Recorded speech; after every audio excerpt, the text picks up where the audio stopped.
Salve a tutti, oggi parleremo di fasi lunari. È una vostra scelta se operare o meno in base alle fasi della Luna, ma se volete seguire un mio consiglio è sicuramente preferibile. Non c'è bisogno di grandi conoscenze astrologiche, ma almeno per fare un rituale come si deve, secondo me andrebbe seguita la Luna.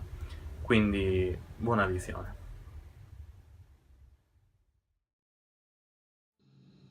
Luna nuova, detta anche novilunio o buio di luna, segue la luna calante e precede la luna crescente. In luna nuova si eseguono i rituali atti a propiziare la nascita di qualcosa di nuovo, un nuovo progetto, un nuovo proposito, un nuovo amore, nuove iniziative, un nuovo lavoro, eccetera.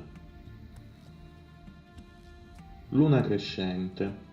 Segue la luna nuova e in questa fase si possono eseguire tutti i rituali atti a far crescere qualcosa, un progetto già avviato, un amore già presente, dei guadagni. È ottima anche per riti di purificazione e liberazione. Luna piena. Detta anche plenilunio, dura un giorno solo.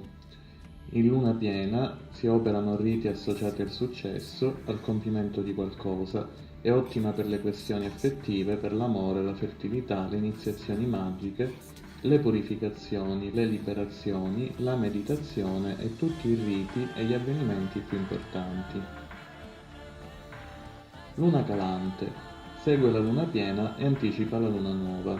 In luna calante si attuano riti finalizzati ad allontanare qualcosa, come entità negative, cattive abitudini, persone nocive, eccetera.